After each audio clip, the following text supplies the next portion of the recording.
Zoe Williams sat in her car for a moment before getting out.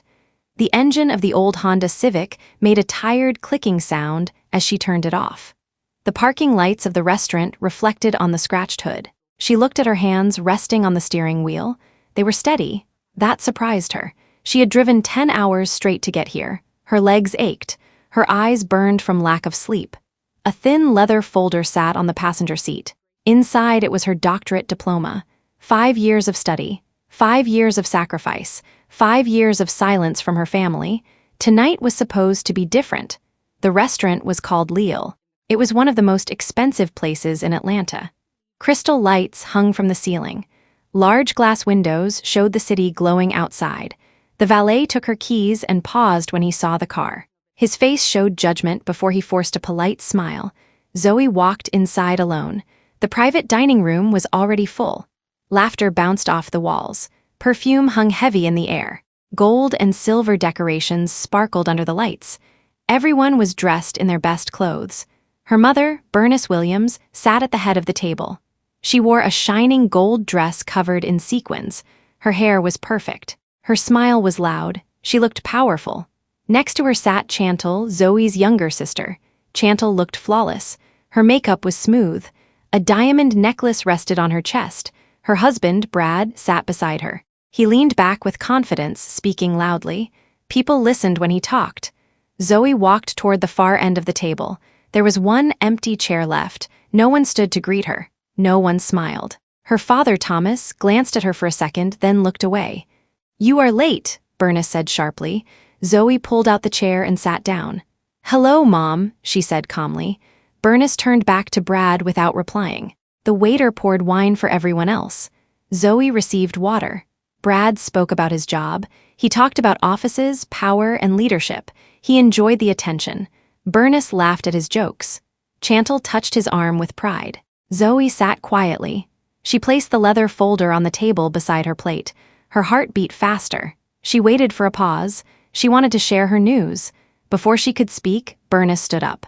"We are here tonight," Bernice announced, raising her glass to celebrate success. Zoe felt a small spark of hope. Bernice continued. "We celebrate Brad's promotion, a true leader, a man who knows how to win." Everyone clapped. Chantal kissed Brad's cheek. Zoe lowered her eyes. Brad stood next. He smiled wide. "Success is about strength," he said. "It's about knowing who matters and who doesn't." His eyes flicked toward Zoe. The room laughed softly. Brad walked closer to Zoe. He stopped behind her chair. "I know things are hard for you," he said. "The job market is rough for people like you." Zoe turned her head. "People like me." Brad smiled. "Book people, dreamers." He reached into his jacket and pulled out an envelope. He placed it on the table in front of her. "A gift," he said, "since you couldn't afford one." Bernice lifted her phone and began recording. Zoe opened the envelope. Inside was a coupon, 20% off frozen meals. It expired in 2 days. Laughter exploded around the table. Bernice clutched her stomach from laughing. Chantal covered her mouth and giggled. Brad patted Zoe's shoulder. "Say thank you," Bernice said. "That coupon is worth more than that degree." Zoe placed the coupon neatly back on the table. Her face felt warm, but her voice stayed steady. "You enjoy humiliating me," she said. Brad leaned closer. "I enjoy reality." Zoe stood up. She picked up her diploma folder. "I graduated today," she said. "I came here to celebrate." Bernice's smile vanished. "Celebrate what?" she snapped. "You're almost 30, no husband, no money." She grabbed a menu and threw it. It hit Zoe's shoulder. "Can you pay this bill?" Bernice demanded. "No, then sit down." Brad reached forward and shoved the folder. A glass of red wine spilled across the table. It soaked the leather case. The diploma inside darkened. Bernice stared at the stain. Then she grabbed the folder. She threw it on the floor. "That's where it belongs," she said. The room fell silent. Zoe looked down at the floor, at her name stamped in gold, at the years of work soaked in wine. Bernice leaned forward. Her eyes were sharp. "You are a mistake," she said. "I wasted my life raising you." Zoe felt something inside her break, not loudly, quietly. "I wish you were never born," Bernice added. "I wish I didn't have to see your failure tonight." No one spoke. Zoe bent down and picked up the folder. She brushed off the dirt. She straightened her back. "Okay," she said. Bernice laughed. "That's all." Zoe looked her in the eye. "You don't have a daughter anymore," she said. "You never did." She turned and walked out. Behind her the cake arrived, gold and tall, covered in light.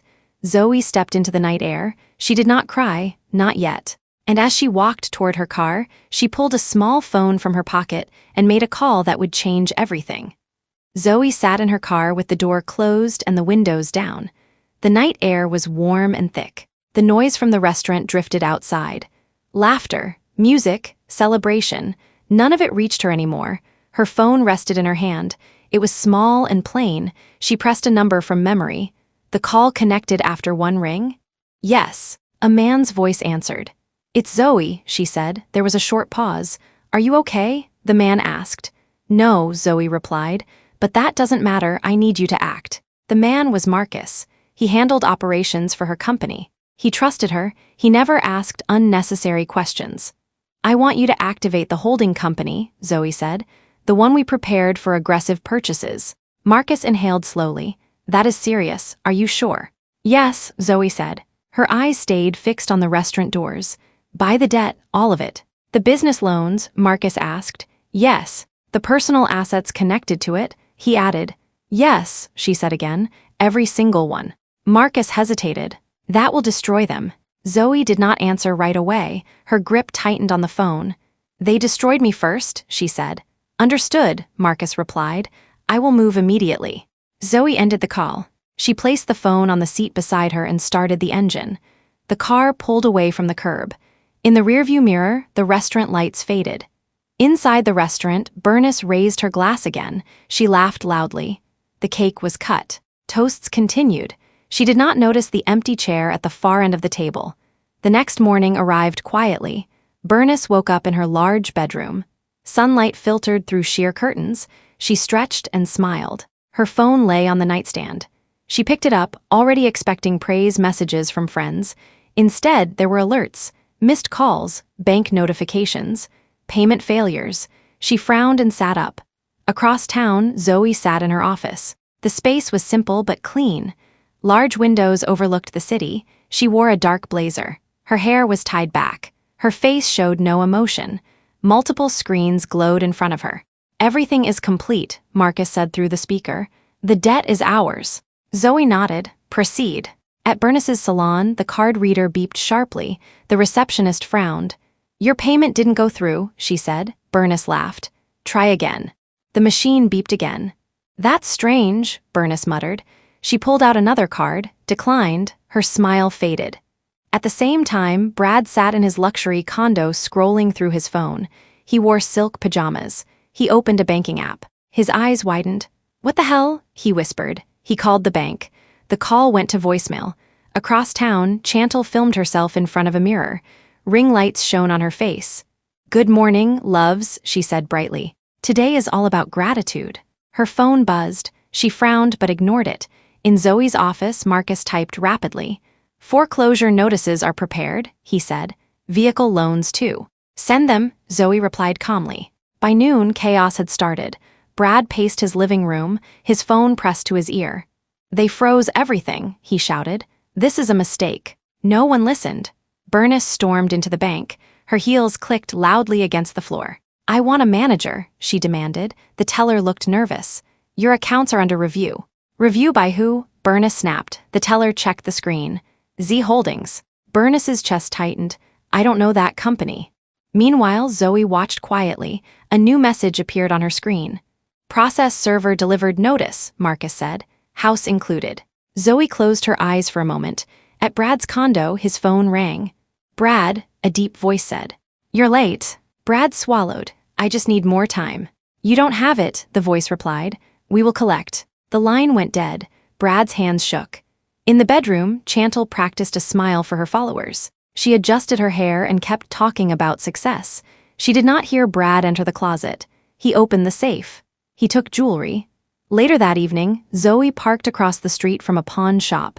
She watched Brad enter. She watched him leave with cash. She waited, then she walked in herself. "I want to buy something," she said calmly. She left with a necklace and proof. Her phone buzzed again. "It's your father," Marcus said. He collapsed. Zoe's breath caught. "Where?" she asked. "Hospital," Marcus replied. "It was a stroke." Zoe grabbed her keys. At the hospital, bright lights burned her eyes. She walked into the waiting room. Her family was already there. Bernice was on the phone, shouting about insurance. Chantal took selfies. Brad stared at his phone. Zoe stood still and watched. A nurse approached. "The insurance is inactive," the nurse said gently. "We need a deposit." "How much?" Bernice asked. "50,000, the nurse replied. Bernice turned to Brad. "Pay it." Brad went pale. "I can't." Bernice turned to Chantal. "You pay it." Chantal shook her head. The nurse waited. Zoe stepped forward. "I will handle it," she said. Bernice turned sharply. "You," she sneered. "With what?" Zoe said nothing. She walked away and made a call. The payment was processed quietly. Minutes later, the nurse returned. "An anonymous donor has covered the cost," she announced. Bernice smiled with pride. "God provides," she said loudly. She looked at Zoe. "A stranger cared more than you." Zoe said nothing. She watched them walk away toward comfort. She stayed behind. Her father was alive. That was enough. She stepped outside into the night. Her phone rang again. "Repossession trucks are ready," Marcus said. Zoe looked at the hospital doors. "Do it," she replied. And as the city lights flickered on, the cost of cruelty began to arrive. The morning air was cool and quiet in the wealthy neighborhood where Bernice lived. Birds sang. Lawns were trimmed. Everything looked peaceful. It was the kind of place where problems were hidden behind tall doors and polite smiles. That peace did not last. 3 tow trucks turned onto the street at the same time. Their engines were loud. Orange lights flashed. The sound echoed between large houses. Brad was the first to hear it. He rushed out of the front door wearing yesterday's clothes. His hair was messy. His face was pale. "Hey," he shouted. "What are you doing?" One truck backed toward his luxury car. Chains clanked. Metal scraped. "This is a repossession," the driver said calmly. Brad laughed nervously. "That's impossible. That car is paid through the company." "Company defaulted," the driver replied. "Step back." Brad's smile vanished. Chantal ran out next. She wore a silk robe and bare feet. When she saw her white electric car being lifted, she screamed. "My car," she cried. "Stop, that's mine." The second driver did not look at her. Bernice appeared in the doorway moments later. She was fully dressed, as always. Her eyes moved quickly from one truck to the other. "This is a mistake," she said loudly. "We are switching banks." Across the street, neighbors stepped outside. Phones appeared in their hands. Whispers began. The first car was pulled onto the truck. The wheels spun in the air. Brad turned on Bernice. "You said this was handled," he yelled. "Lower your voice," Bernice hissed. "People are watching." "I don't care," Brad snapped. "That's my car." A police vehicle pulled up behind the trucks. An officer stepped out holding papers. Bernice's face drained of color. "Mrs. Williams?" the officer asked. "Yes," she replied stiffly. "You are being served," he said. "This property is under foreclosure." Chantal gasped. "What does that mean?" "It means," the officer said evenly, "you have 30 minutes to collect essential items and leave." Bernice shook her head. "That's not possible. This house is ours." "The lender has taken possession," the officer replied. "Please cooperate." Inside the house, chaos erupted. Doors slammed. Drawers opened. Voices rose. Chantal threw jewelry into a bag. Brad packed suits. Bernice shredded papers in her office. They did not take photos. They did not take memories. They took what they thought still had value. Zoe watched everything from her office. Multiple screens showed the scene from different angles. She sat still. Her face showed no joy, no anger, only focus. "Neighbors are filming," Marcus said quietly. "Good," Zoe replied. Outside, the 30 minutes ended. The officer knocked. "Time's up," he announced. They dragged their bags outside. The driveway was empty now. No cars, no comfort. Bernice stood on the steps, clutching documents. Chantal sat on the ground crying. Brad argued with no one who listened. The front door locked behind them. An orange notice was placed on it. Brad dropped his suitcase. "I'm done," he said suddenly. Chantal looked up. "What?" "I didn't sign up for this," Brad continued. "I married into money, not disaster." He walked away. "Brad." Chantal screamed. He did not turn back. Bernice stared straight ahead. Her shoulders sagged. Across the city, Zoe closed one screen and opened another. "Send the message," she told Marcus. An email arrived in Bernice's inbox minutes later. Subject, Urgent Asset Review, Z Holdings. Bernice read it twice. "They want to meet," she said breathlessly. This can be fixed. Chantal looked up with hope. You think? Yes, Bernice said firmly. We will go there and straighten this out. How? Chantal asked. We have no car. Bernice dug through her purse. She pulled out a few bills and coins. We take the bus, she said. Chantal stared at her shoes. The bus. Bernice lifted her chin. Do you want your life back or not? They walked. The sun was hot. Their bags were heavy, heels hurt. At the bus stop, people stared. Some recognized Bernice. Some whispered. When the bus arrived, they struggled to lift their bags inside. The driver asked for exact change. They did not have it. They stepped off. They walked again. 2 hours later, they reached the city center. They stood before a tall glass building. Z Holdings. Bernice smoothed her clothes. Chantal fixed her hair. Inside, the lobby was cold and quiet. Marble floors, security desk. I have a meeting, Bernice said sharply. The guard checked his list. You can wait, he said, pointing to a wooden bench near the restroom. They sat. Minutes passed, then hours, no water, no coffee. Their phones died. Hunger set in. Finally, the guard stood. You may go up, he said. The elevator doors closed behind them. Bernice whispered, let me talk. The doors opened. They stepped into a long hallway. Double doors waited at the end. Bernice pushed them open. The room was large, bright, powerful. At the head of the table sat a woman. Zoe. Bernice froze. Chantal grabbed the door frame. Zoe stood slowly. Hello, mother, she said. Bernice's mouth opened. No words came out. I am the CEO, Zoe continued calmly. And this meeting is about your debt. The room went silent, and the truth finally had nowhere left to hide. The room felt colder after Zoe spoke. The long table shone under soft lights. The city stretched behind her through tall windows. Everything about the space said power. Everything said control. Bernice stood frozen. Her purse slipped from her hand and hit the floor. Chantal did not move. Her fingers clutched the door frame as if the room might tilt. Brad stepped forward, trying to laugh. This is a joke, he said. Zoe, get out of that chair. The real boss is coming. Zoe did not sit. She stood with her hands resting on the table. Her voice stayed calm. There is no one else coming, she said. This is my company. Brad shook his head. You are lying, you always lie. Zoe pressed a button on the table. The doors behind them opened slightly. 2 security guards stepped inside and stood still. Please sit, Zoe said. Brad took another step toward her. One guard moved faster. He grabbed Brad's arm and pushed him into a chair.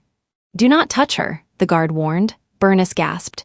Zoe, stop this, she said. You are embarrassing us. Zoe looked at her mother. Her eyes showed no anger, only distance. This meeting is not about embarrassment, Zoe said. It is about facts. She slid a thick folder across the table. Bernice stared at it. Her hands trembled as she opened it. Inside were documents. Numbers, names, dates. This is your debt, Zoe said. Business loans, personal loans, missed payments. Bernice flipped pages faster. Her breathing grew shallow. This cannot be right, she whispered. It is right, Zoe replied. I own the notes. Chantal leaned closer. What about the cars? She asked softly. Zoe turned to her. Also mine. Chantal's face crumpled. You took everything. No, Zoe said. I collected what was owed.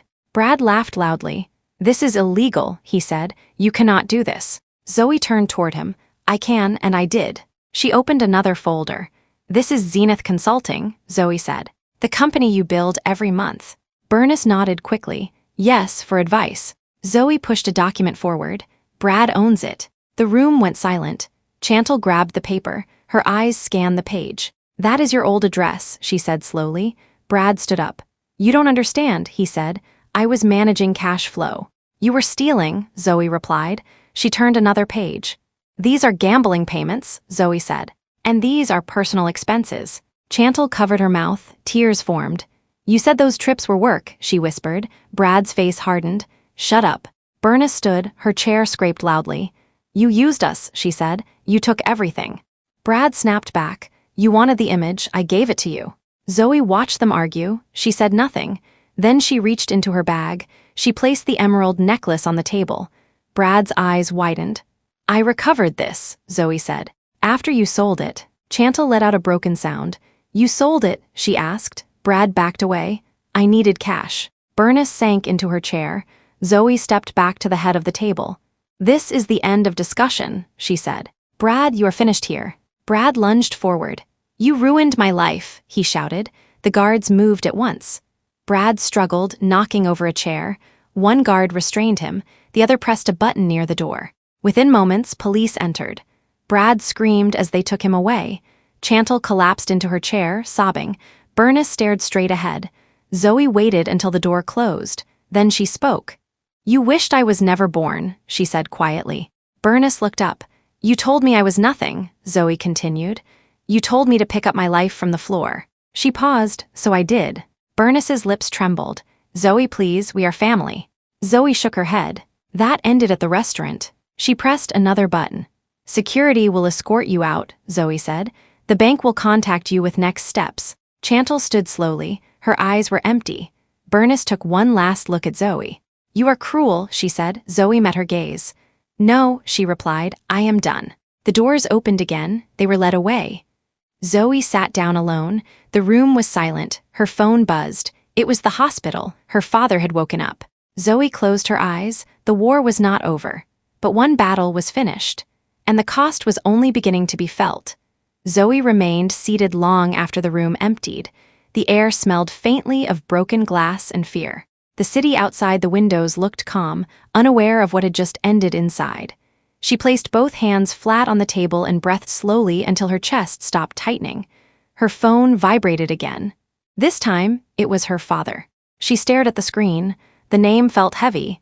She had not spoken to him since the night at the restaurant, since he stayed. "This is your fault," Chantal said at last. Bernice did not respond. Brad was elsewhere, handcuffed, silent. His voice no longer mattered. The next morning, Zoe arrived at the hospital early. She carried coffee and a bag of fresh clothes. Thomas looked smaller in the bed, pale, older. "You came," he said. "I said I would," Zoe replied. She helped him sit up. They talked quietly, about small things, about healing. She paid the bills before she left. Across town, Bernice woke on a borrowed couch. Her phone was dead, her body ached. Reality pressed in. She had no home, no money, no leverage. Chantal checked social media. Messages had turned cruel. Sympathy was gone. Zoe returned to her office. "Everything is finalized," Marcus reported. "Utilities shut off. Assets secured." Zoe nodded. "Good." She signed documents calmly. That night, she stood alone on her balcony. The city lights blinked below. The emerald necklace rested in her hand. She did not feel joy. She felt free. Tomorrow, she would bring her father home. Tomorrow, she would begin again. And somewhere far below, her past finally faded into silence. The morning sky was pale when Zoe arrived at the hospital again. Clouds moved slowly, like they were unsure where to go.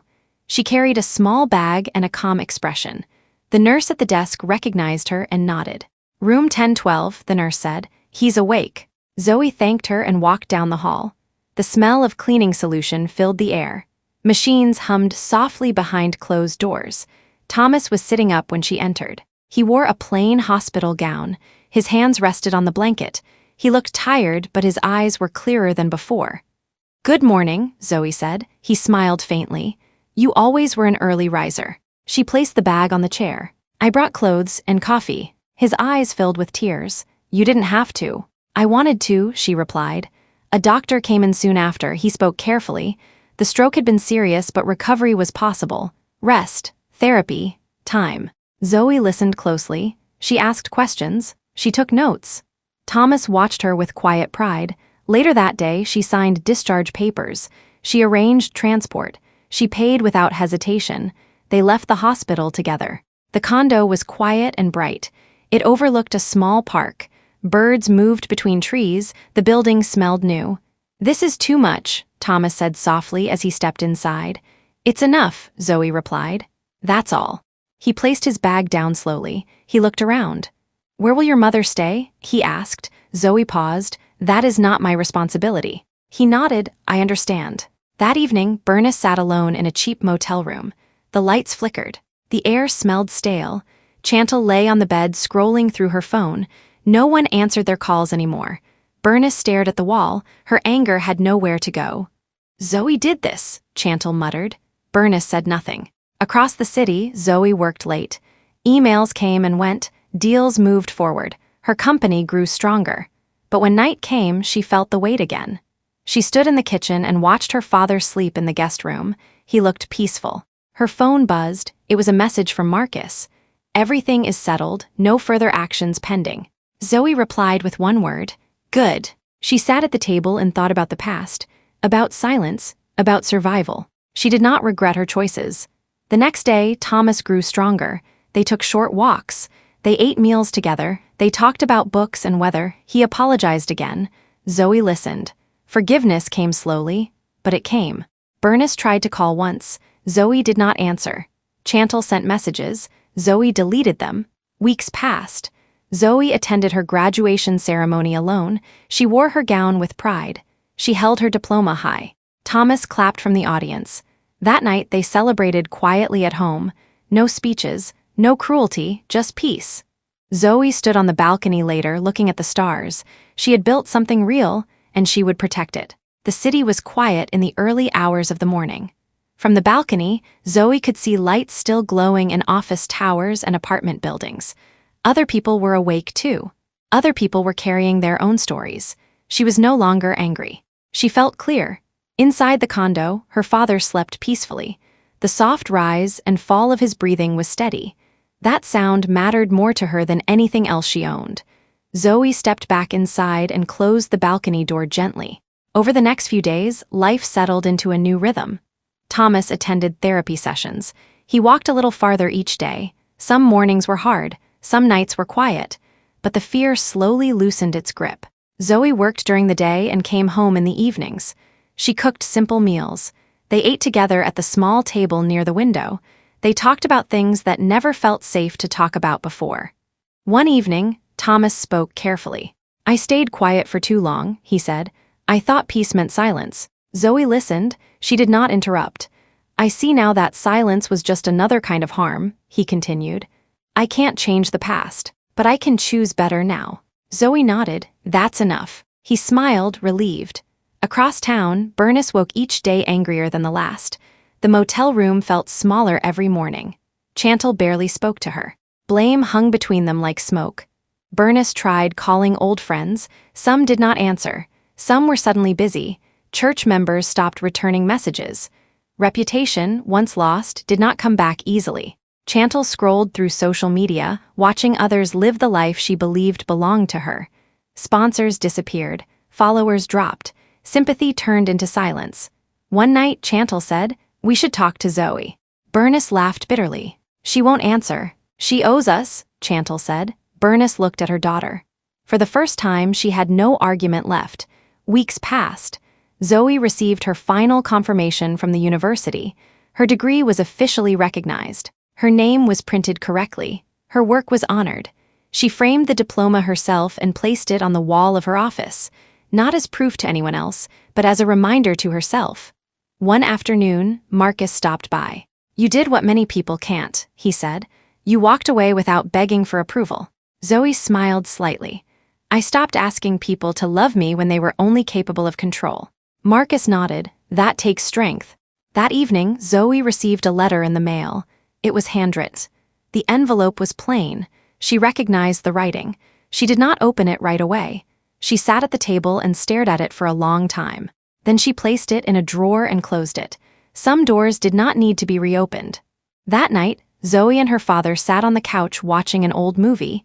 He laughed softly at parts he had forgotten. She smiled at the sound. "Thank you," he said suddenly. "For what?" Zoe asked. "For giving me a second chance," he replied. She shook her head. "You chose it." Outside, the city moved on. Traffic flowed. Lives continued. Zoe no longer felt the need to prove anything to anyone watching. Months later, Zoe hosted a small dinner at home, just her and her father. Simple food, warm light, no audience. She raised her glass.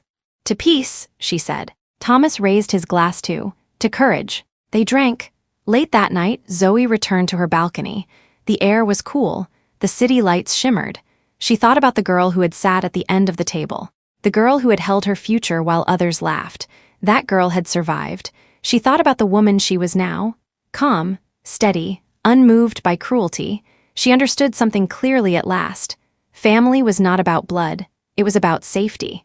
About respect. About choosing not to harm. Some people never learned that lesson. Zoe had. She turned off the lights and went inside. Tomorrow would be busy, meetings, decisions, growth, but tonight was quiet, and that was enough.